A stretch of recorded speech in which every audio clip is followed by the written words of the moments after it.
Shalom, shalom, shalom, shalom. Selamat pagi dan selamat menikmati hari libur serta sejahteralah hidup kita di hari yang luar biasa ini, Kamis 1 Juni tahun 2022. Dan puji Tuhan, hari ini adalah hari pertama kita berada di bulan Juni. Sebagaimana Tuhan sudah menolong kita melewati bulan Mei selama 31 hari, demikian Tuhan akan menyertai dan memberkati hidup kita di sepanjang bulan Juni ini. Amin.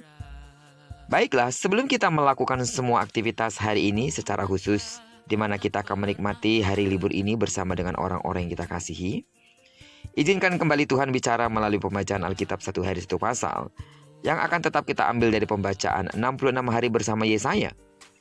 Dan hari ini kita telah berada di hari yang ke-33, maka kita akan membaca kitab Yesaya pasal yang ke-33, ayat yang pertama sampai dengan ayat yang ke-24.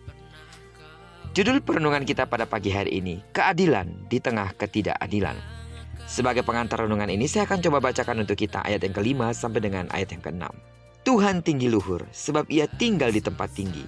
Ia membuat Sion penuh keadilan dan kebenaran. Masa keamanan akan tiba bagimu.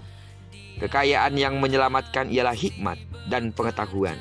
Takut akan Tuhan, itulah harta benda Sion. Sidang jemaat Tuhan yang saya kasih di dalam nama Tuhan Yesus, saudara pasti sepakat dengan saya bahwa menanti terwujudnya harapan bukanlah hal yang mudah.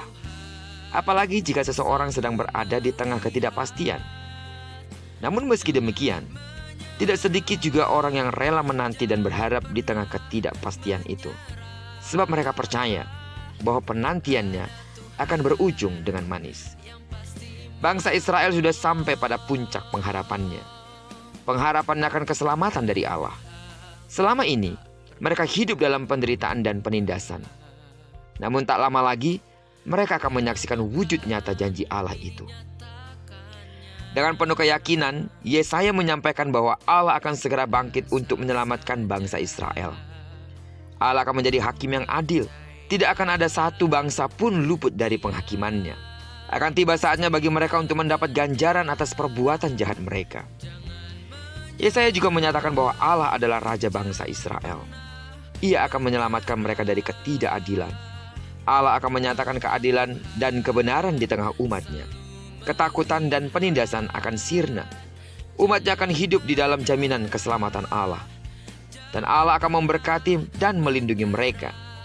Mereka akan selalu merasa aman dan akan melihat kemuliaan Allah. Allah adalah hakim yang maha adil dan raja yang akan menyelamatkan bangsa Israel. Itulah janjinya. Dan tidak akan pernah dilupakannya.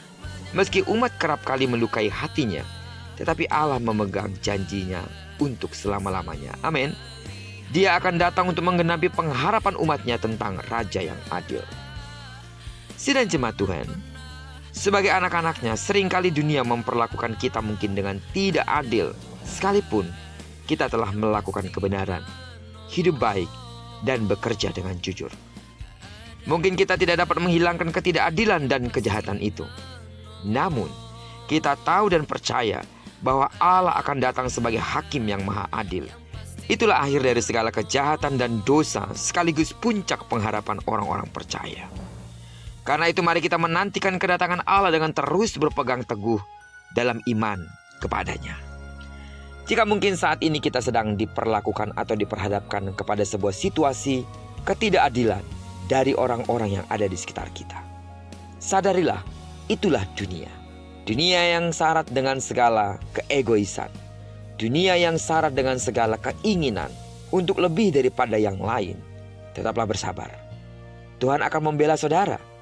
Tepat pada waktunya, kebenaran akan tetap muncul. Sebab kebenaran tidak dapat ditutupi dengan apapun. Apalagi bicara ketidakadilan.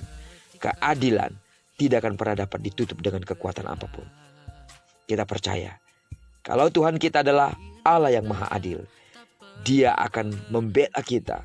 Sampai pada semua hak-hak yang harusnya kita terima akan dimunculkannya tepat pada waktunya. Hanya saja dibutuhkan kekuatan untuk kita bersabar, tetap kuat, tabah menghadapi semuanya, dan tetap percaya Tuhan pasti menyatakan kasih-Nya kepada setiap orang-orang yang percaya kepadanya. Terpujilah nama Tuhan.